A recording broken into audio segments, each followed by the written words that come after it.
Chapter 6, The Impacts on My Mind and the Fractures Thereafter.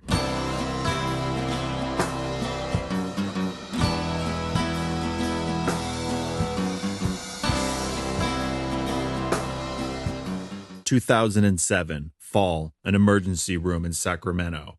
Man, I'm telling you, this guy needs a belt. Look at him, see. He has to hold his pants up just to get a drink from that fountain. What happened to his belt?" My dad said aloud to Mom and me as we sat in the large waiting room of the ER. "Dad, I already told you twice. Shut up about the homeless man over there. Yes, he needs a belt. There, are you happy? I said it. Let's try to focus on what's important. Your wife is sick and in the hospital," I said to my dad a few seats away from my mom, who was holding her hand over her eye. "If that's the best you can do, then just stay over there. We don't want to hear it." "See?" my mom called to me. "What did the nurse at the counter say?" my mom asked softly. "Same thing she told Starla an hour ago. It's a busy place and they're working on getting you a room," I told her as gently as I could under the stressful conditions. "Hey, they're back. There's a health food store down the street. We just grabbed some prepackaged stuff. It seemed pretty good. Does anything look appetizing, Mom?" Starla offered her the first pick of what would be our dinner. "I'll try the salad. Thank you, Starla. I'm so hungry," Mom sheepishly replied. "See, you've got a belt. Go and give it to that homeless guy over there. He really needs one," my dad persisted. "Dad, Starla got food. Come and eat," I said as I took a bite of a chicken wrap. It was all happening so fast. Her primary doctor was concerned that she was leaking spinal fluid and wanted her to get checked out at a higher level of care. Once she got past the receptionist, the ER doctors thought her best chance at recovery was immediate surgery, which would undoubtedly leave her blind and needing rounds of chemo. She was quickly assessed to have stage 4 cancer, and not the type that doctors have much success with either. As they were preparing her for surgery, they let each of us family members in to say our piece. "These guys seem to know what they're talking about, Mom. You'll be fine in their hands," I said as I looked down at her in the hospital bed. "See? I'll be fine. Remember to love Jesus with all your heart," she said as her strength was waning.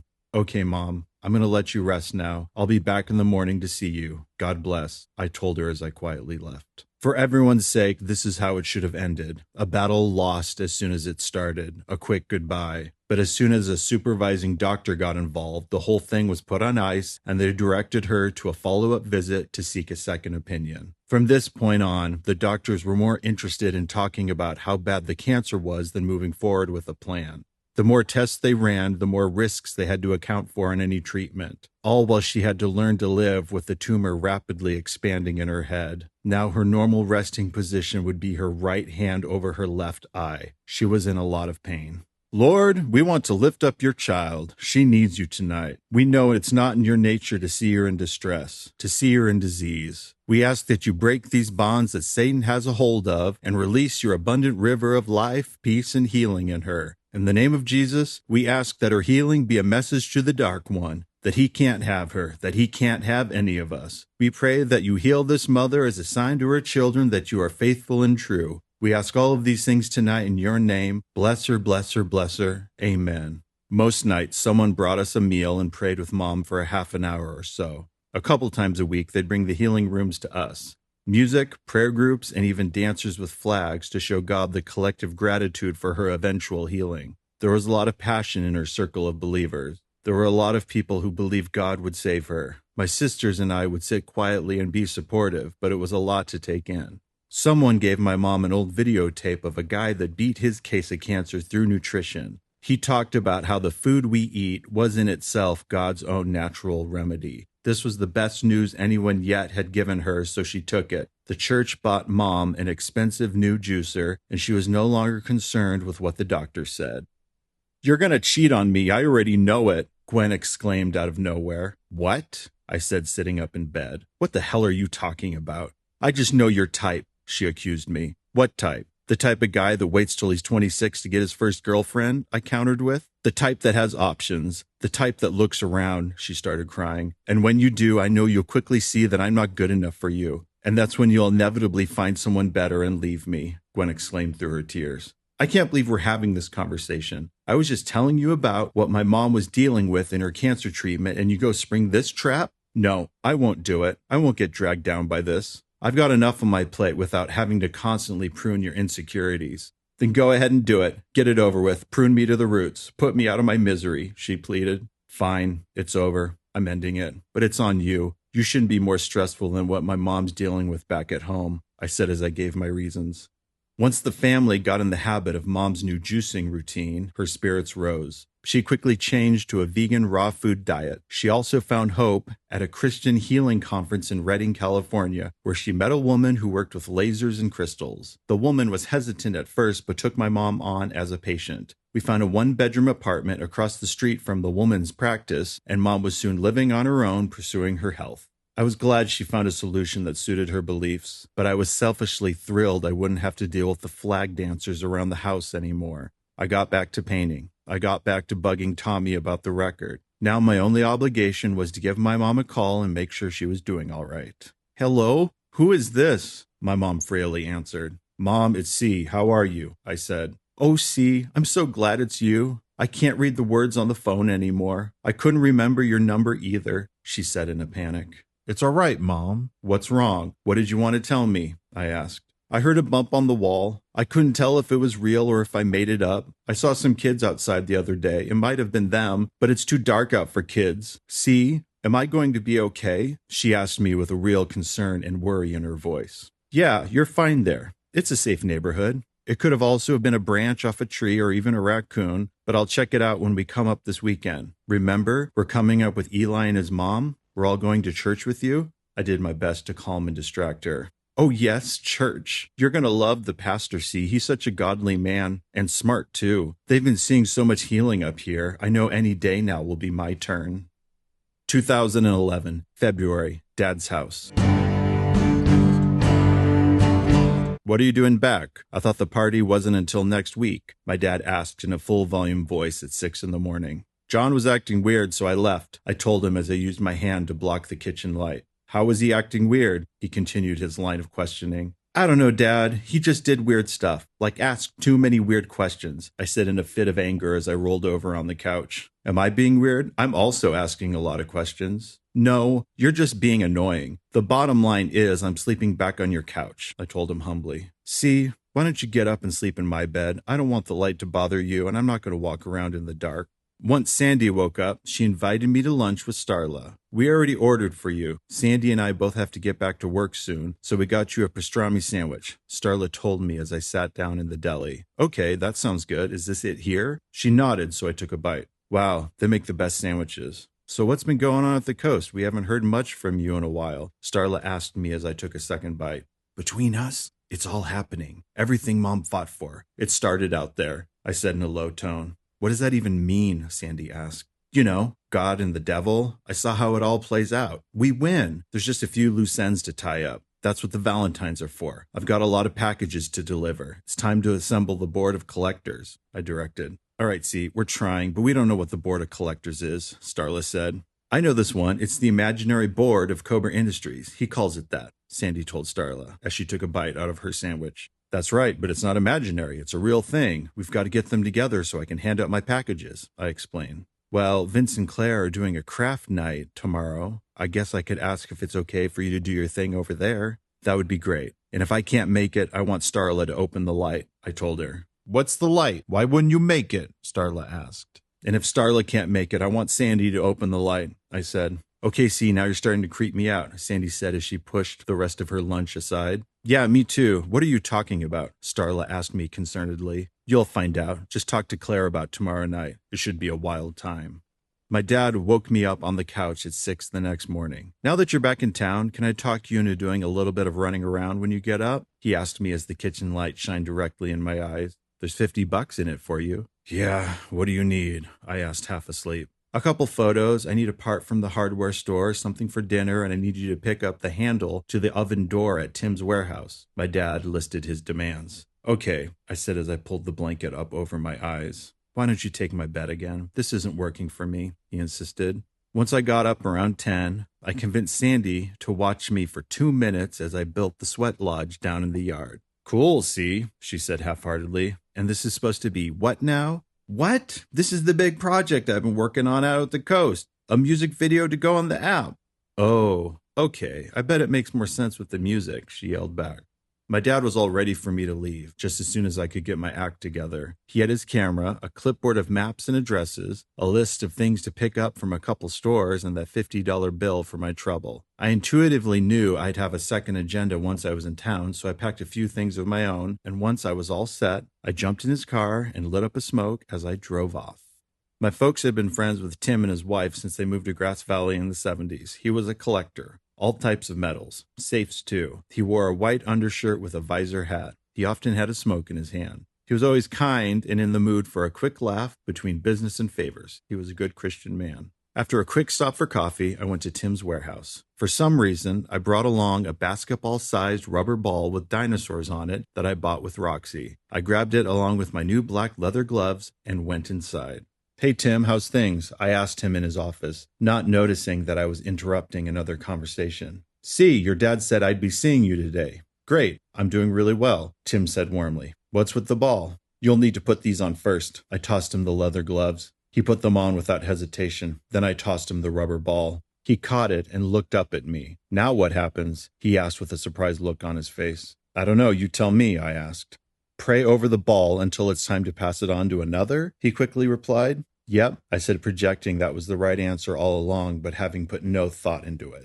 I stopped by a thrift store in Nevada City. I found a small ceramic owl. Starla was a big owl collector, so I bought it. Then I drove over to her house. Nobody was home, so I grabbed the owl and took it with me into the garage to set on a storage bin amongst her other boxes. At the hardware store, I found more than I was looking for. I got the parts for my dad and for myself, 2 rolls of duct tape and a blank key with musical notes printed on it. I didn't know if he'd be in, but I stopped by the grocery store where Eli worked, just in case. I found him right where I expected him and took a number. "Cobra, you're back. What can I do you for?" Eli asked with a smile. "How about a pound and a half of the chicken fajita mix?" I told him. "Fajitas? Nice. What's your plan? We should get together soon," he said as he put on the food-grade plastic gloves. "I'm still working on this app stuff. I've got a good start on it. How about we get coffee? My whole week is free," I replied. "Okay, I'm free Thursday morning," he said as he weighed up the fajita mix. "Then it's set," I told Eli as he handed me dinner. "And don't worry about your family. They're protected," I said as I held up a bottle of Mr. Bubble. Soon after the grocery store, I was back at my dad's. "How'd it go with Tim?" my dad asked when I handed him his fixed oven door handle. "Fine. I only saw him for a second," I explained. "The pictures all look fine. Did you have any trouble?" he said as he looked at them over the viewer. "The pictures? No. But there were a lot of guys burning leaves. It was kind of creepy, like some kind of satanic ritual," I said in honesty of what I thought I encountered. "I need a shoebox. Do we have any?" I changed the subject. Like, I must have a shoebox. Like, I'll have to go back to town and buy a pair of shoes. I need a shoebox so bad. "Come on, C, I'm working. I don't have time for this," he told me. "Man, I need a shoebox. I don't know what to tell you," I said with a blank stare. "I think there's one of your mom's in the closet," he replied after thinking for a second. "Great. Now I have everything I need," I announced to the room. I grabbed those 2 matching boot boxes I'd packed out at the coast, the ones with the stuff for the afterlife and the other with the Valentines and other packages for my friends. With them, I'd been keeping the clean canteen bottle of trash lighter and the shrimp-flavored packet. I sacredly put that bottle in the shoebox that belonged to my mother. Now it was time for the 2 rolls of duct tape. I carefully wrapped all 3 of the packages in them. Once I was done, they were ready to be delivered at the craft night party later on in the evening. "We're going to need to bring these for safety." I handed Sandy a couple of knockoff transforming dinosaurs. "Let's put them in the glove box. They'll work best from there." I made her take the back road from Alta Sierra to Nevada City as I sat in the passenger seat and directed our camouflage by adjusting the transforming dinosaurs. "Your car is a red 70s Buick," I yelled, expecting the government psych ops team to be seeing us in this type of car. "Now we're in a yellow Ford truck," I yelled to continue to stay one step ahead of this mischievous team. I also had a hand-cranked flashlight with me that I pointed at the oncoming traffic as I screamed out the window to chase away evil spirits. Sandy had no idea what was going on. Once we got to town, I quickly pulled myself together as we were soon parking out on the street outside Vince and Claire's. I knocked on the door. "Come in," someone answered. I entered with the 3 duct tape boxes in my arms. The living room was filled with my friends, around 20 of them. I went right into my presentation. "Tonight I've got a magic trick." I picked up the smaller box, the one with the shrimp packet in the clean canteen. "This is the light." I set it down on the ground in front of me. Then I grabbed one of the matching boot boxes. I put it to my ear and shook it, hearing nothing. It was the afterlife box. "This is the dark." I set it down in front of me with the light. Then I picked up the last box, held it to my ear, and shook it a little. I heard a few coins I put in bang around. This one is the middle. I can always tell them apart. Go ahead, feel free to take a look for yourselves. A few people showed a little interest. Then Vince asked me to step outside, so I did. You can come back inside now, Vince shouted through the door. Now there was just one of the larger boxes in front of me. Which one is this? Vince asked me in front of everyone. I picked it up, held it back up to my ear, and shook it again. I heard the coins rattle. This is the middle. Let's open it up, I said as I looked for the end of the tape. All right, I think we've just about got it, I said as I reached the end of the strip of tape. I opened the box and went right for it. Here it is, F-14, my Valentine's. Nobody had anything to say. What else do we have? Jen, this one's for you. I handed her my black tape-wrapped notebook.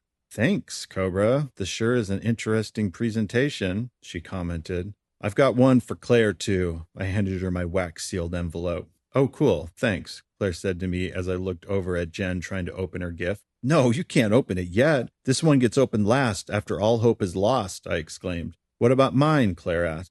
This one gets opened before Jen's when there's still time to do something about it, I directed. See, what are you doing here? I just want to open it, Jen said in frustration. You just can't. It will ruin the magic, I told her. It was a big deal for my friend Sage that night. He's a photographer, and he had just received a bunch of copies of his newly published book in the mail. I gave him the disposable camera I used to take the crime scene photos of all the Valentines, and he gave it little thought. Did you guys know I can read Sage's new book by simply touching it? Ask me what page a specific word appears on. I'll tell you metaphysically, I boasted to the room. Okay, Cobra, let me see here. Sage flipped through a few pages. Okay, what page does the word resource appear on? Sage said as he handed me his book. All right, let me focus for a second. I closed my eyes. 67, it's got to be page 67, I told him emphatically. I'm sorry, Cobra, it's on page 22, Sage said kindly, as not to embarrass me. Can I see it again? There must be something significant on page 67. He handed me back the book. I opened it up to the page and found something to laugh at. What is it, Cobra? Sage asked. Nothing. You wouldn't get it, I said. I still had a lot of weird little packages left. Mostly empty promotional metal cigarette cases that I filled with trash and wrapped with rubber bands, so I gave those out to people sitting around in the living room. They showed little interest. I had an explanation of what the whole point of them was. To undo what I've done was to learn these lessons with me, but to break the seals or rubber bands was to lock the secrets in my brain forever. I was losing people's attention, so I sat down next to Claire. I have a folder for the art department. Is it cool if I leave it with you? I asked her as she nodded. Hey, Cobra, I took apart this thing you gave me. At the center I found a match. What do I do with it? Someone asked. You light it. It's a signal, I told him. I had a few things for my sisters. I gave Starla a can of silver spray paint and told her to make sure all the light switch covers get a coat of it. I gave Sandy F-14 to look after.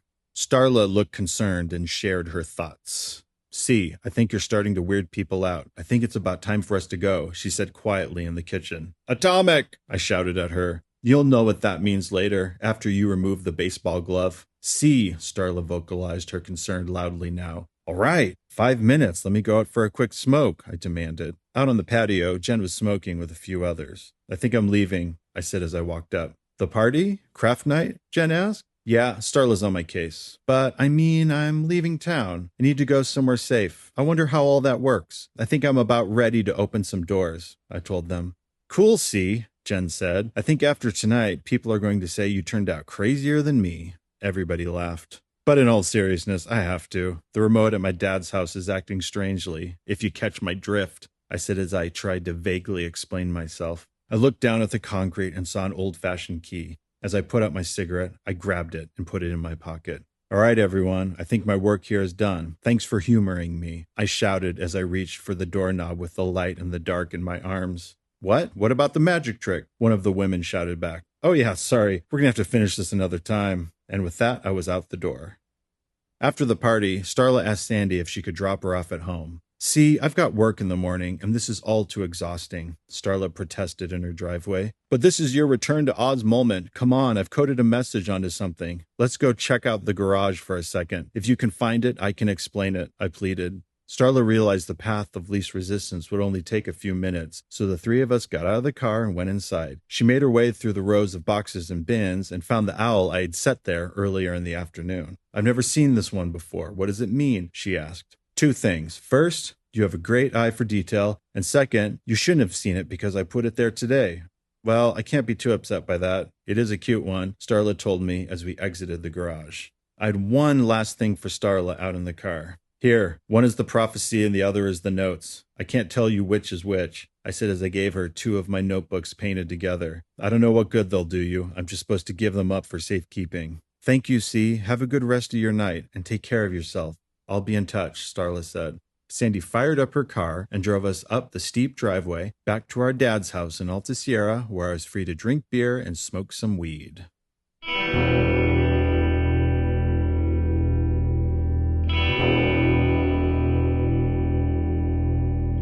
2013 to 2017, a general day at Napa State Hospital. X-17 didn't have a loudspeaker system. Instead, it had a 4-note xylophone to announce meals that a passerby would be asked to bang on for a minute. This was my notice for breakfast. I jump out of bed, get dressed, and make a quick stop at the bathroom before the whole unit walked together to the dining room.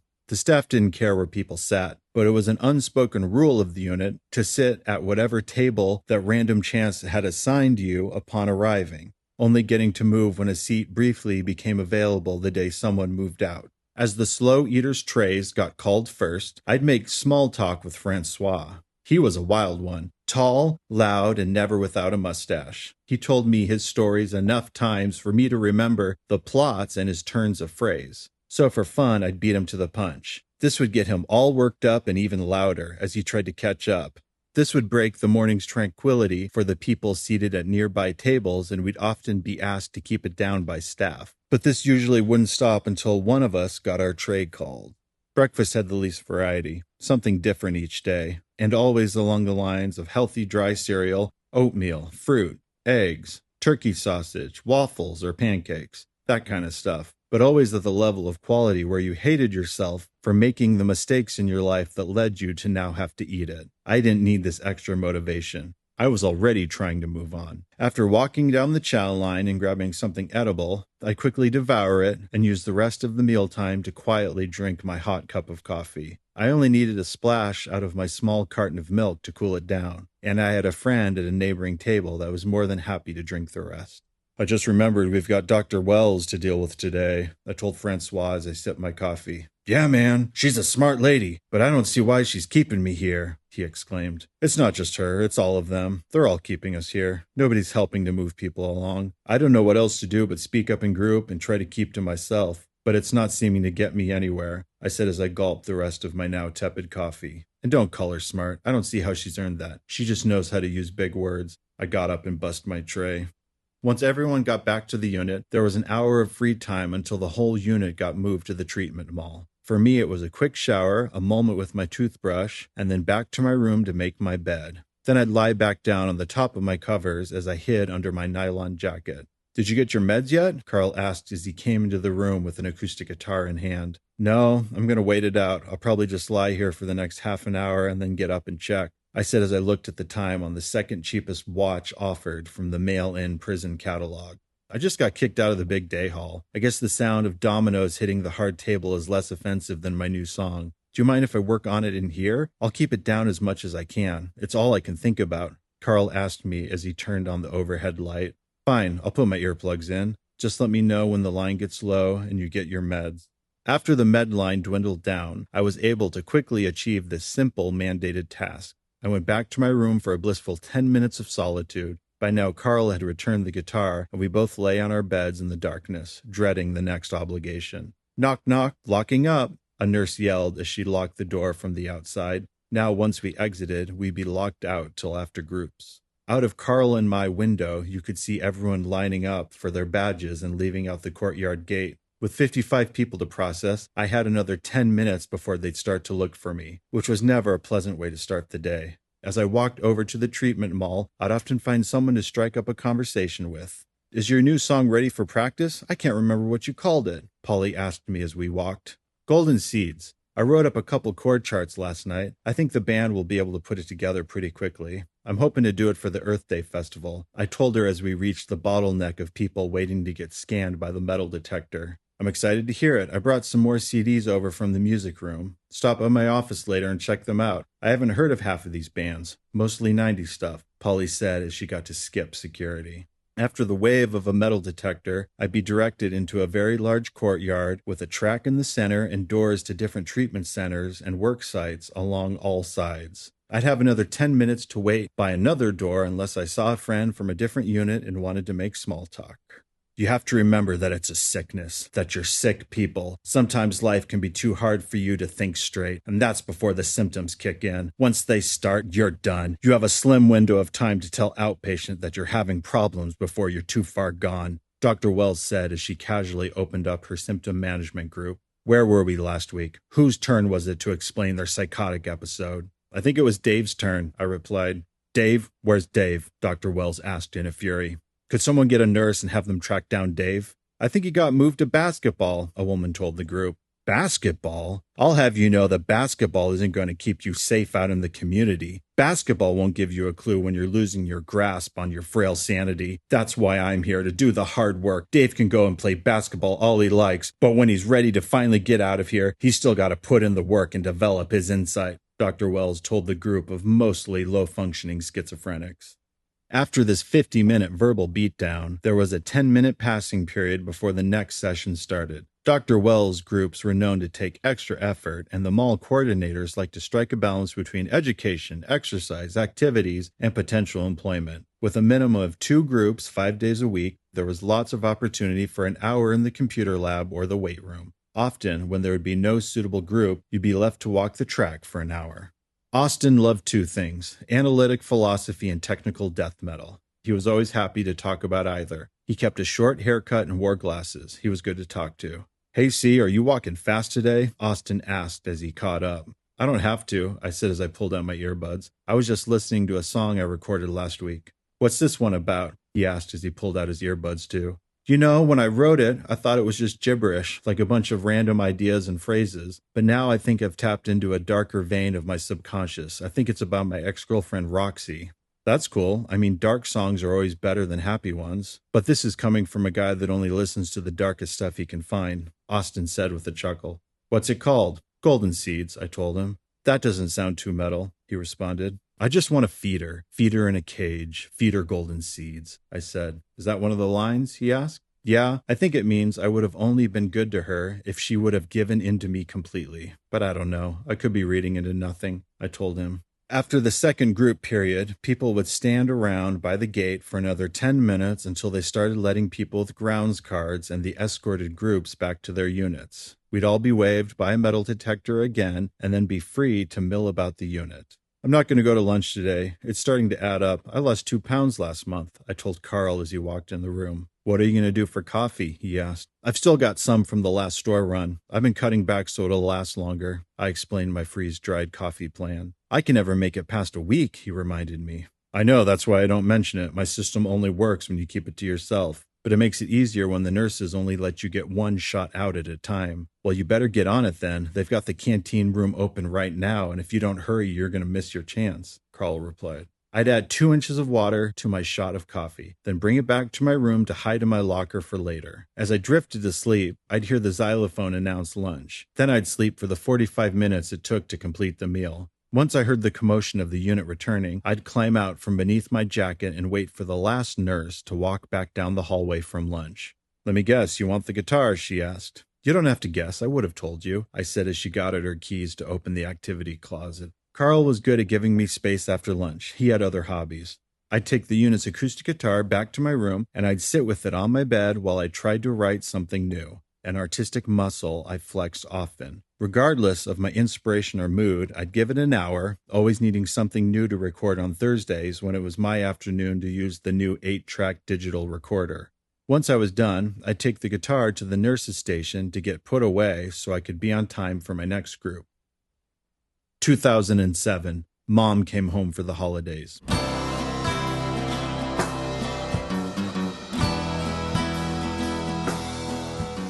I hate you. Starla woke me up in a quiet voice as she sat on the edge of my bed. Once awake, I quickly noticed the source of the conflict. What's their problem? I asked as I wished I was still asleep. What's their problem? Your father's being a jerk and your mother's trying to stand up for herself, but she's too sick and too confused. You know, I'd be surprised if either of them actually knew what they were fighting over, she explained with intensity. So you want me to break it up for you? I asked. No, C. There's plenty of things I want. I can just as easily get up and put an end to this myself. I just want you to hear the chaos that exists in the absence of caring adults. What I really want is a little help in not letting this whole family fall apart. I'm sick of doing it all on my own, and as you can see, it's not really holding. It was easy to tell that her vegan raw food diet was doing something, because when she came back home for Christmas, she was thin as a rail. But the tumor was still growing. Now her eyes were bulging out of her skull, and the rest of her face was starting to deform around it. Just looking at her turned my stomach. But we all had to be positive. We all had to keep the faith that God would soon heal her. All of the years of fighting and dysfunction had added up. My parents proved beyond a shadow of a doubt that they were ill-suited for their marriage, and my mom finally wanted out. But getting around to this would be her fantasy. Once God healed her, she'd say. But in the meantime, we struggled to keep things financially afloat. It would have helped if I got a job, but my art was starting to take off and my sideburns were getting too long for a traditional employer. So I just coped by ignoring the majority of my daily problems and put dinner on my credit card. After a week of having her home, Starla asked me to take Mom back to Reading once the New Year's festivities had wrapped up and to spend a few days with her. Are you hungry? We have more carrot juice in the cooler, I asked Mom as I drove. Carrot juice? Yuck. How about a hamburger? She said with a noticeable bit of joy. Mom, come on. We can't, I said cold-heartedly. I don't know, C. You could get one and I could just have a couple of your fries. They're just potatoes, C, she suggested with unashamed optimism. Come on, I've got to eat something real. We returned to the familiar quiet of the road trip for a few miles, till panic struck her face and she had to sneeze.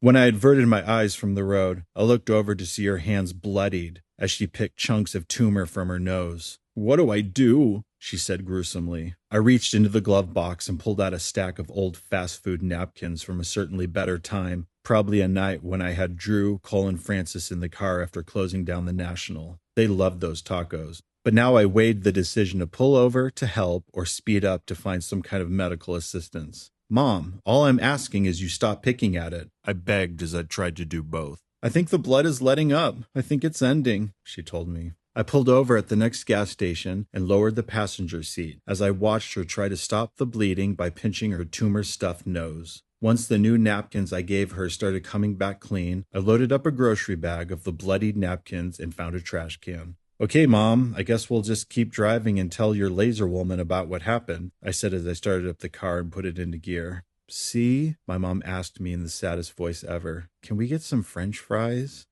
By mid-February, she could no longer take care of herself, and we had no choice but to bring her back home for good. The whole family would talk about bringing her back to finish her treatment as soon as she felt a little better. She'd be comforted by this. I just wish we could have all been honest with what we were facing, that we were going to lose her. I would have liked to have had that kind of closure in our conversations. 2011, February, a day around the house. Who are those guys? I asked Sandy aggressively as I looked out the kitchen window. See, I don't know. They look like work guys from the power company or something, she answered me tiredly. They shouldn't be there. I'm going to go talk to them. No, they're fine. They're just workers, see. I don't want you leaving the house today. I've got to get to work, so while I'm gone, just stay inside, she told me sternly. Now I was really lost. I had given out my packages, and I didn't know what came next. I dug deep in storage and found an old box of burnt CDs I brought back from the ranch with Roxy. I went through them for a bit. I don't recall why or when, but Roxy had given me a pair of heavy-duty goggles that I must have added to the box. I set those aside on the kitchen table and thought I should ask her about them. Hey, she said softly as she answered the phone. Is this a good time? I asked. As good as any. How are you? I'm worried, she told me. Why? Who have you been talking to? I questioned. Nobody. I don't know what's going on. I've only talked to John, and that was a couple days ago. Why? What's been happening since you've been back? She questioned me. I don't know. It was kind of a whole big thing over at Vince and Claire's. I dropped off a bunch of my new art for people. It was kind of weird. Kind of a performance art piece, I explained. Oh, well, that doesn't sound that bad. You can get away with something like that. Hey, listen, since you won't be back for the holiday, and because I'm going to be the big Valentine guy around town, I need to tell you about a problem I'm having, I confessed. What problem? She asked. The problem with your gift. I found a place online that sells organic flowers in your area, and I put in an order, but they're not going to be able to fill the order in time for the holiday. I'm sorry, I wish I would have found them sooner so I didn't miss it. I just didn't want you to think I forgot about you. I told her in complete sincerity, but completely untruly. Oh, see, you're so good to me. I can't wait to get them. I hope they get here before I leave. It'll brighten up the place for my mother and spread good vibes all throughout the house, she said with a chuckle in her voice that reminded me of when we first met. I'm glad you're not upset. Just know I did my best, I told her. The next morning, I got stoned on the deck as I mentally prepared for another day. An old Volkswagen Beetle drove through the neighborhood. I was suspicious. I quickly performed an intuitive magic spell with a paperclip and a detached power outlet to keep me safe. I needed to be on my way to meet Eli, and there were obvious dangers around. I paid for my coffee with a $2 bill I found in the bottom of Roxy's old purse, and then sat at one of the tables as I waited for Eli. He walked in with authority shortly after. He wasn't thirsty. What's the plan? I want to hear it from you. What's going on? He asked me right off the bat. Come with me. I'll drive, I told him. I talked fast as I drove to my sister's house in Nevada City. Eli sat quietly and listened. Once I parked in my sister's empty driveway, I handed him his package. My old Darth Vader action figure I drew all over and wrapped in canvas. He knew how much I loved this toy. He knew I kept it in my guitar case. He just stared at it as I got out of the car and called to him. Come on, Eli, it's your return to Oz moment, I said with excitement. Wait, is anyone home? Are we supposed to be here? He asked with reasonable concern. It's my sister's house. It's fine. There's something I want to show you in the garage, I replied as we walked to the unlocked door. Come on, I told you it's fine. Okay, but let's be quick about it, he said shyly. What did you want to show me? This is your chance. Pick something from this room. I'll explain it. Eli took more time than I expected walking around the room and finally settling on a boombox I'd set up the last summer. Cool, now we have to go, I told him as I opened the door to daylight. I drove back calmly. We talked casually. Once I parked back at the Roasters, Eli asked for my explanation of the boombox. I noticed a cassette tape adapter on the floor, the kind that has a long cord to plug into an MP3 or CD player. I grabbed it and threw it over both of our legs. We're connected. What I know, you can know too, I told him. Eli smiled and got out of the car. What's next? He asked. I think it's time for me to go. I can't stay here. It's not safe for me here anymore, I vaguely explained. Take care of yourself. You'll be fine. I know it, Eli told me. As I made my way back through Grass Valley, due to habit, I checked my rear-view mirror right behind me. There they were, a cartoon man and a cartoon woman, waving to me from their white, old, cartoon Volkswagen Beetle. I wasn't concerned, just kind of surprised by them. They looked friendly enough.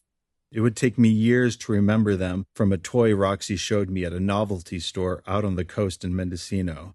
But at this moment, I just kept to my destination as I glanced back at them.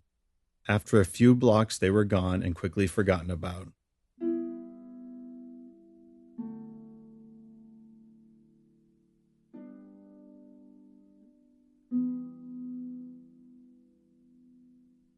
Oh man, what happened? What did you do? My dad yelled at me in his driveway with a coffee in one hand and a cigarette in the other.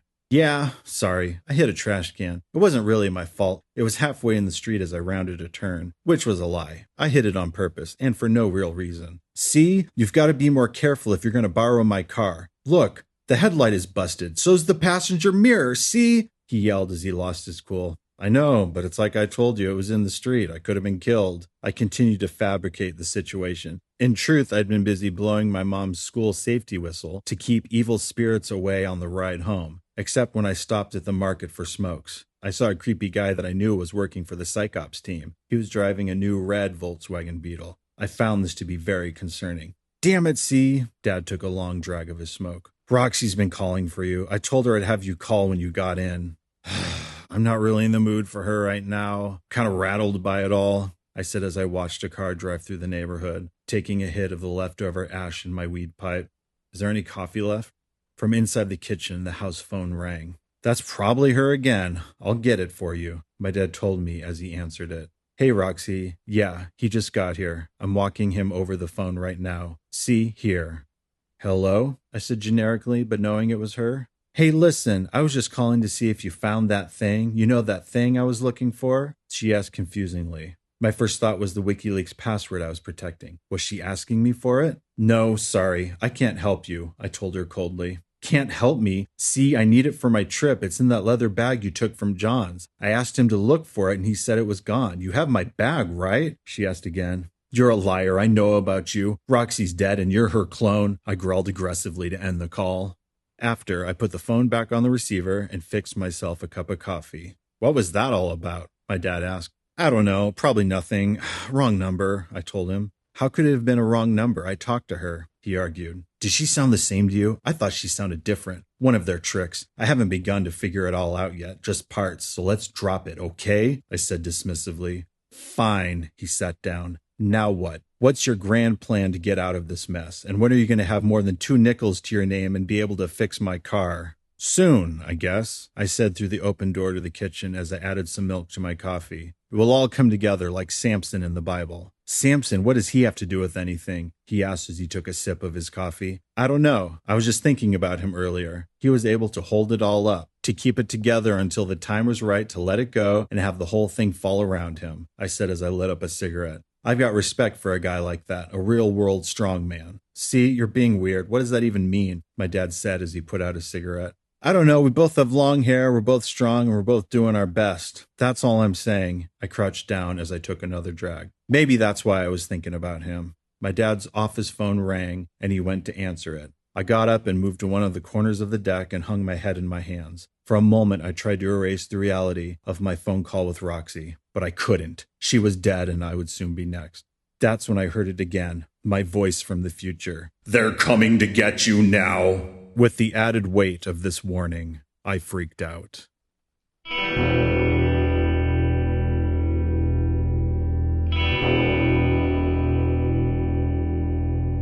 2013 to 2017, a general day at Napa State Hospital continued. All right, you guys, let's use our musicianship to try to listen to each other. C brought us a new song. Let's give him our attention. Polly yelled over the roar of the drums and instruments. Here, I've got chord charts for everyone. I'm just going to play it once through. Feel free to jump in if you think you see where it's going. It's not too complicated, you'll see, I told the small group as we went into my new song, Golden Seeds. After the music group, I'd be free till dinner. Now that cup of coffee I had tucked away in my locker would be the perfect addition to my MP3 player as I sat on the swinging bench in the courtyard and watched the hummingbirds.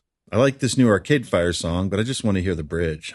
It's too hard to hold down the little arrow button to find it. I'll just enjoy the anticipation of it, I guess, I thought to myself as I took a sip of coffee. I should try my dad before it's too late. I haven't talked to him in a few days. I continued to think as the bright blue iridescent birds showed up to drink from the unit's feeder. I wonder when I'm going to get some movement on my treatment. I haven't heard any news on my progress in months. I'm tired of just treading water around here. I took another sip as a red-headed hummingbird showed up to the feeder to chase off the blue one. I heard the noise of the gate opening. Polly was returning to the unit after the music group. I thought that went great for a start. Everybody really got into Golden Seeds. Polly told me as she sat down on the other side of the swinging bench. Yeah, that will easily come together in time for the Earth Day Festival, I replied as I removed my earbuds. You're still going to do the medication song. I keep forgetting the name of it. People really get into that one. Oh, you mean the Thorazine Shuffle Up and Deal. Yeah, I'll play that one too. There's always a couple people that ask for it. Looks like it's about time to refill the hummingbird feeder. They really go through it, she said. Yeah, they're worth it. They keep good company, I told her as I took another drink of my coffee. Is everything all right? She asked. I guess. Things seem fine enough. I've got the band, I'm making tons of recordings, I'm symptom-free and clear-headed, I make plenty of money helping out with the music groups. It's just, I miss the life I thought I was going to have with Roxy. Even though it was stressful as hell and driving me crazy, I just don't understand these struggles in my life. I mean, I'm just here, waiting on an endless series of paperwork to go through. It's hard to be proactive when there's nothing to do about it, I admitted to Polly. Listen, I've been working here a while, and my advice is simple. Just keep at it. You'll get there. You'll get out of here. One of these days you'll be playing Golden Seeds somewhere out in the community, and you'll look back on the time you wrote it as a faint dream. You'll hardly believe it's true and you lived it, Polly told me with a big smile on her face. Do you want to check out those CDs? It's no rush. They're just sitting in my office. Sure, I could use something new to listen to, I told her as I got up from the bench, took one last big gulp of coffee, and tossed the remaining ice onto the grass beneath the hummingbird feeder. Beef stroganoff again? I don't know how they expect us to eat this crap, Francois yelled as he saw one of the slow eaters walk by with their meal. Yeah, I'm just as happy about it as you. Are you coming to the meeting tonight? I asked Francois to change the subject. I don't know, man. I've been going to 12-step meetings for years, but they never let me go, so I'm over it, he shouted from 3 feet away. Well, yeah, it's not some path to get you out of here quicker. We go because we had drug problems out in the community, and they don't just go away because we're in here. It's our own self-regulated treatment. I mean, what else you got to do that's so important? I asked. Francois, a nurse called his tray. I'll think about it, he said as he got up to be served. I had volunteered to be the secretary of our large AA meeting. It wasn't surprising that most of the unit had substance issues because most of the hospital did too. I found it easy to support people who were using their free time to support others. I no longer felt the shame of my marijuana and alcohol problems and came to understand that sobriety was the best thing for me moving forward. It was one of the few factors in my life that I had seeming control over. My nightly meds were my last obligation. I used the time before the line shortened in one of 3 ways. I either watched sitcom reruns in the day room, mostly Big Bang Theory and Modern Family, or I'd write up different sections of this story of my psychotic episode, or I'd lie under my jacket on my bed. I'd have to fight my nature to be a body at rest, to get up and wait in another line to ask the treatment nurse for some dental floss, then go to the bathroom and use it, and then wait in that same line so the nurse could watch me throw it away, to the sum total of 20 minutes. By now, the medication line would be acceptably low and I'd wait my turn. Any big plans for the evening, Mr. Stoltzner? A nurse asked. Maybe. I was going to try calling my dad, but it might be too late for him by the time the phone frees, I told her. Here you go. I wish everyone's meds were as easy as yours. Thank you, I always remembered to say. After meds, most of the unit went to sleep right away. This would be the best time to get on the payphone. As you can imagine, with a unit of 55 people and only 2 payphones, it can get tricky to check in with the people that care about you. I'd call the house collect, let it ring twice, and then see if anybody wanted to call back. See, how's my boy doing? Dad asked as I picked up the ringing receiver after waiting a minute. I'm okay, just winding down after another busy day, I said. Yeah, you always say that, but I can never remember what that means, he wondered obliviously. I just had some groups, I ran the routine, they keep us going from one thing to the next, I explained. You know, see, it sounds like you've got it better in there than we've got it out here. You wouldn't believe the amount of energy it takes to keep our lives running. Besides Sandy fixing me a sandwich earlier, I don't think I really ate anything today. Dad, you need to eat, I said. I know. I just opened the fridge and nothing jumps out, so I have a bowl of cereal, he explained as I switched hands on the dirty payphone. How's Cowboy? I asked. The cat? I saw him earlier. He's fine. He's getting thin from eating lizards, he replied. Okay, I don't have much to tell you tonight. I just wanted to check in. That's fine. We're all okay here. We've still got that room for you when you get all better, so keep at it. We'll talk to you soon, he said to conclude our call.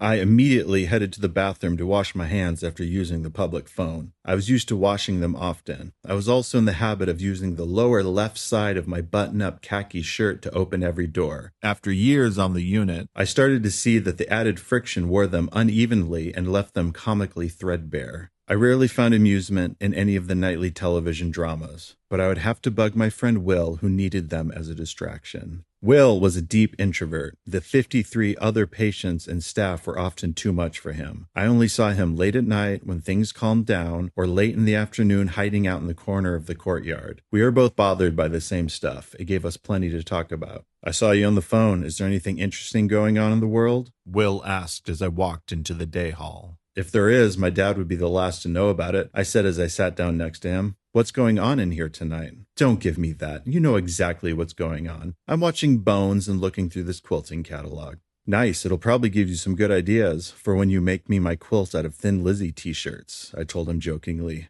Yeah, I'll get right on that, Will said with a laugh. How's the book coming? I inquired into our project. It's getting good. I just read the part where you called Roxy a but I can't really put that in there, you know. I mean, it's obvious that you're the real piece of work in this situation, he said gleefully. Let's keep it in. I think it's an important detail to explore. Like one day she's the love of my life, and the next I'm comfortable calling her that? Geez, things were really falling apart from all sides. And I see no reason to hide it, I explained. Okay, as long as you're fine being a, Will paused, let's say layered character. I guess I'll have to be. I really appreciate you typing this up for me. I'm not great with computers, I told him. No problem. I need things to keep me occupied. There's only so many episodes of Bones to watch.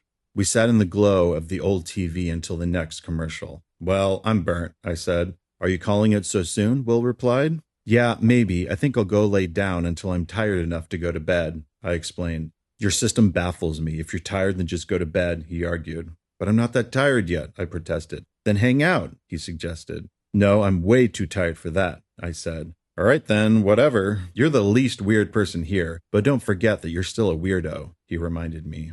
Once I made the effort to brush my teeth and climb under the covers, I engaged my new mantra as I drifted off to sleep. I wanted to do everything I could to know I'd be safe when I returned to the community, and I only wanted to use positive words. Here's what I came up with.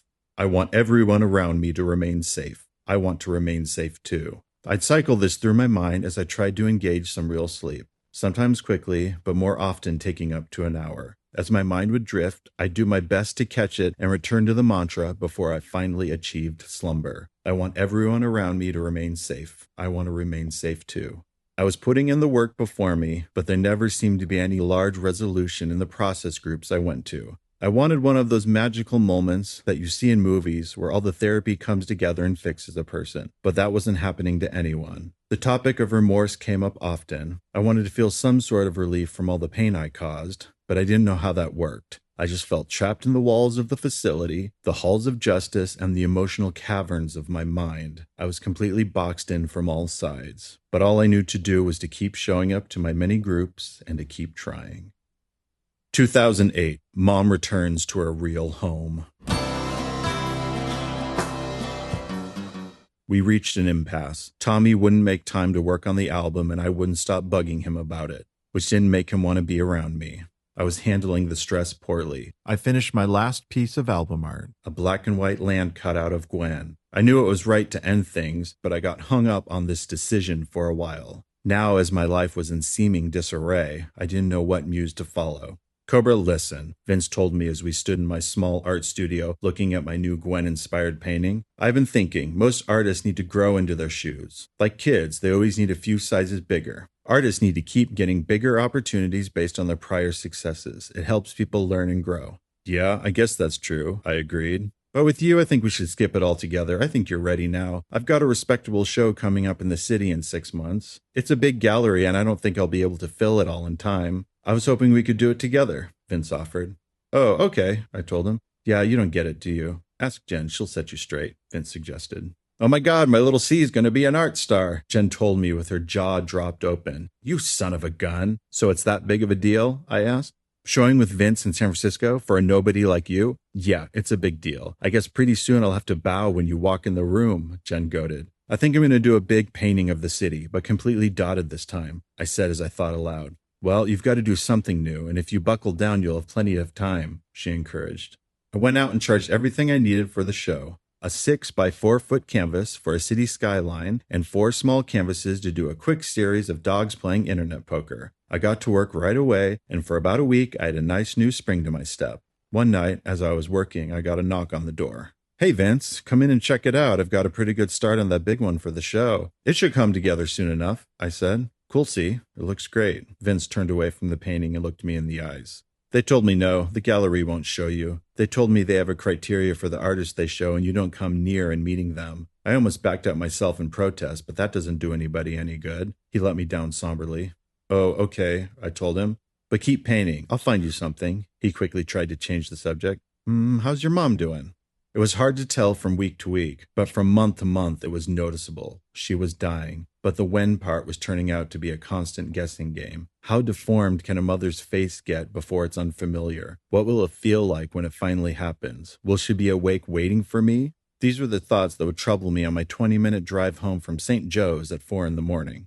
See, I'm so glad you're home, she said from the couch as I walked in the front door. I heard a noise, but I couldn't tell where it was coming from. Mom, I think you're fine. It was probably one of those new cats running around, I said as I hung up my keys. You think so? She asked with a look of horror on her face. Yeah, it's just nighttime, and nighttime can be scary, I explained to her as I emptied my pockets on the counter. Can I tell you my dream? Mom asked with a noticeable joy in her voice. You've got to hear it tonight. They played more of the story. It's really getting good. Is this the King Cat dream? I said, wanting a cigarette. Yes, see, you remembered. The King Cat dream, she told me with much excitement. All right, do you want to sit at the table? I asked. See, you wouldn't believe the bunkers. King Cat built rows of them so the government couldn't find us, but we were so hungry we had nothing to eat. So King Cat and his cat subjects would hunt us mice. They would just bop them on the head and feed them to us. They were so good, see, we were so hungry, my mom told me as she held her left eye with her right hand. Gross, Mom, I told her as I thought about my upcoming cigarette. And Nicolas Cage was there? Oh, see, he was so smart. He took care of everything for King Cat. So did a West Point grad and one of Starla's roommates, she explained.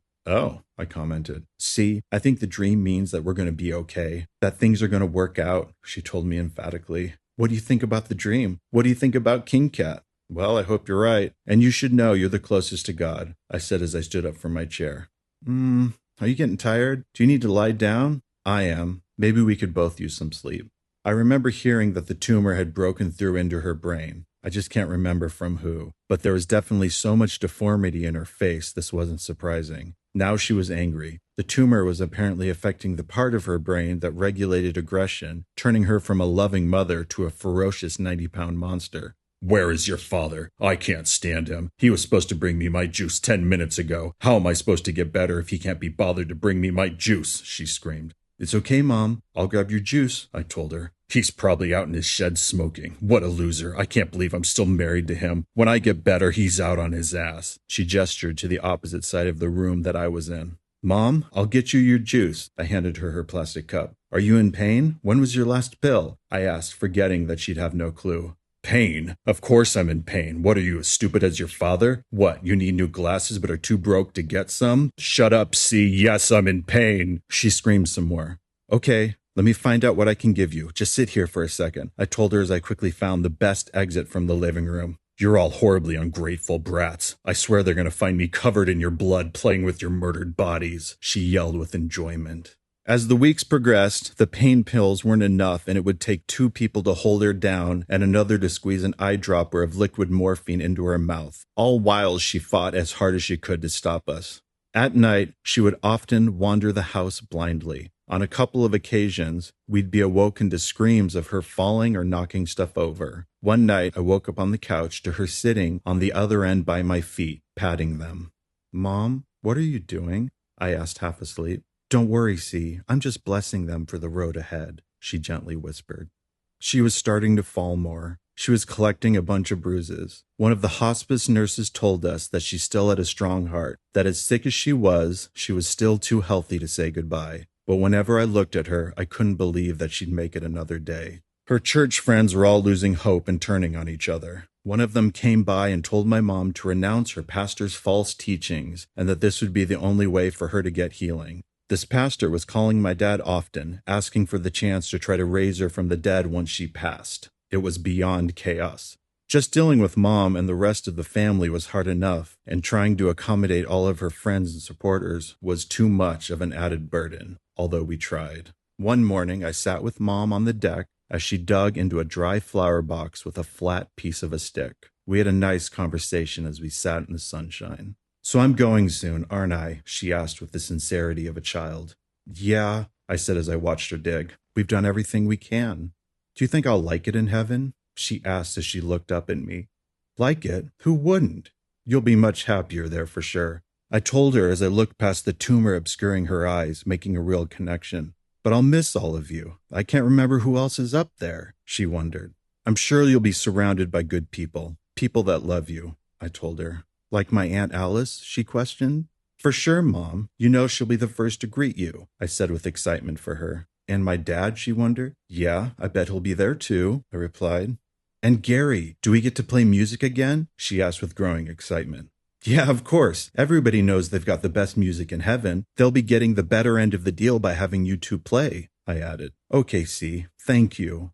I'm not afraid now, she said as she continued to break up the small patch of earth. Now what do? I think I've had enough sun. Do you want to go back inside? I asked. Okay, let's go, she exclaimed as she stuck the stick into the dry dirt. Later that night, she fell for the last time. Now she was in even more pain and needed more sedation. She quickly fell into a coma. Every day felt like the instant before hitting a brick wall. Was this the day? How will it feel? We all navigated the house as softly as possible. After about a week in the coma, it started, the death rattle. Her lungs were filling with fluid, an obvious sign to hospice that she didn't have much more time. After getting this explanation, I mustered up the courage to do what I should have been doing all along. I grabbed her harp and carried it into her room, sat down and played for half an hour. One of the reasons she got the harp was to learn to play for sick and dying people, so this was my gift to her. I only knew the basics, but I was able to put together something pleasing. As I played, I could hear her moan, like she was trying to reach out to me. Once the experience had seemed to peak, I went over, kissed her forehead, and made my promise to her. "Don't worry about the girls. I'll look after them," I told her as I fought back tears. "Mom, I love you. It's all right to go. You've got people waiting."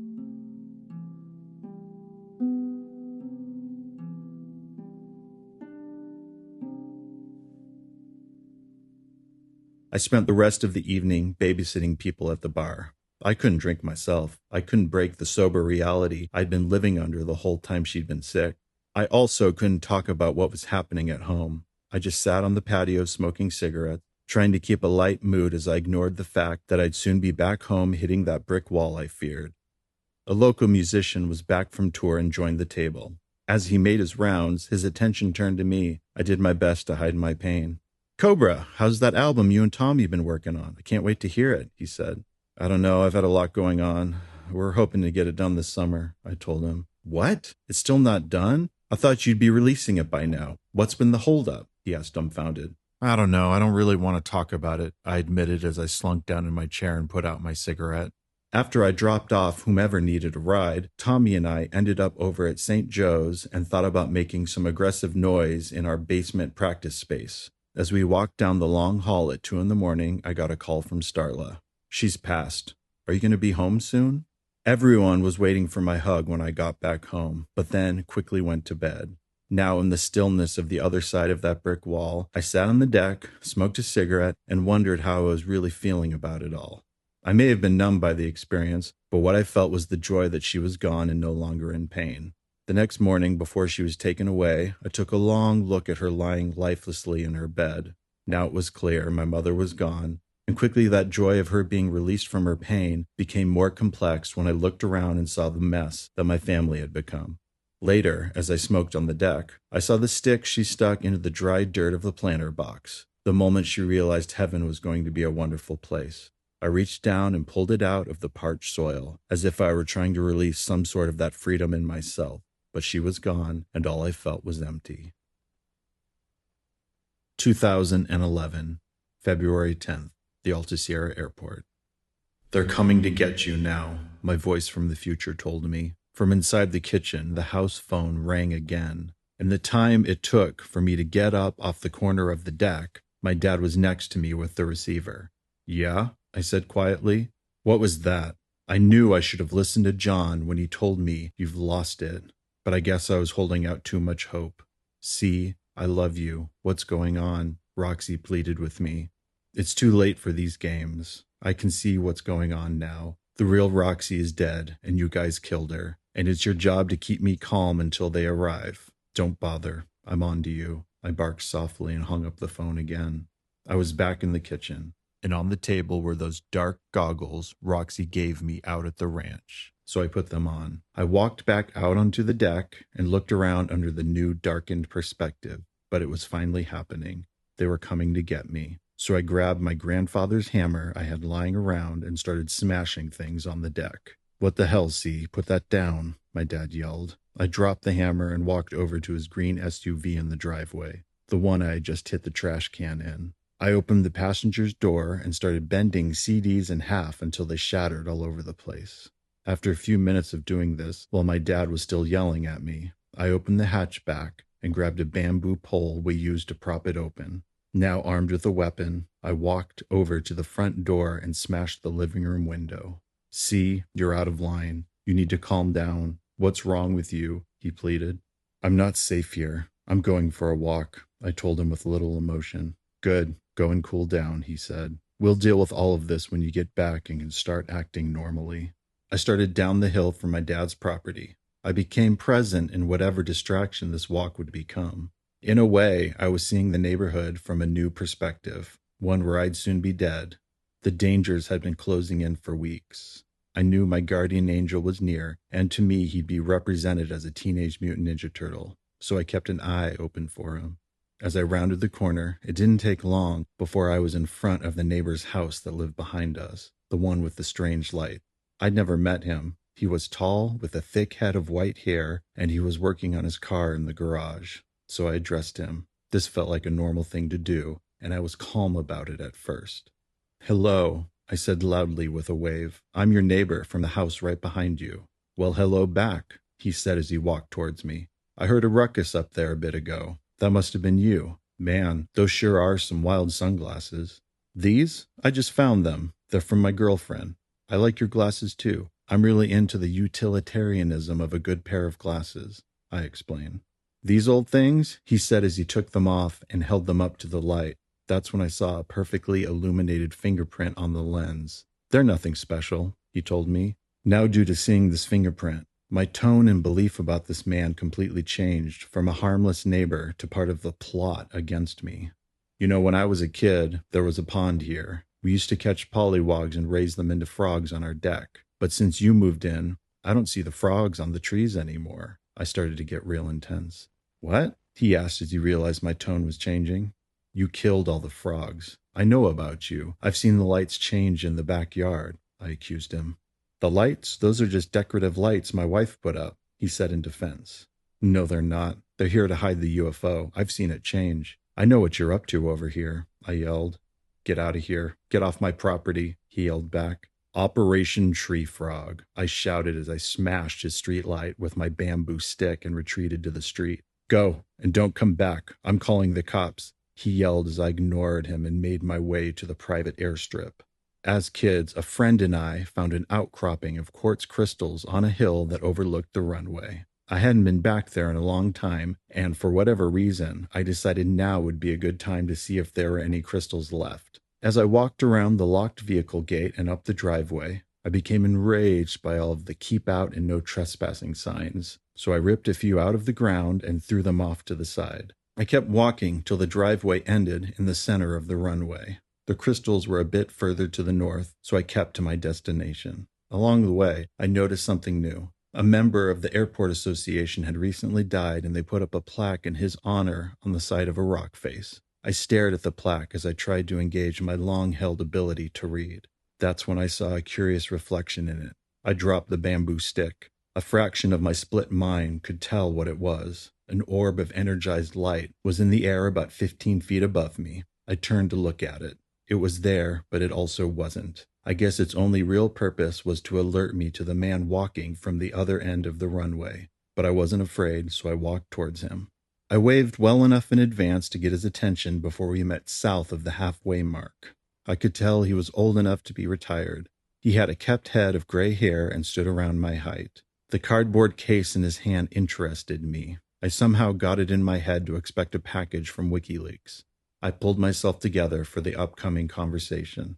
"Hey, you don't know me. I'm your neighbor from across the block. I'm out working on an art project to get to know my neighbors. My name is C," I opened up with.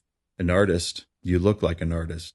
"I'm Paul. What's this project about?" he asked. "It's kind of involved. I'm waiting on a package from a friend, but I don't know who's going to deliver it," I told him.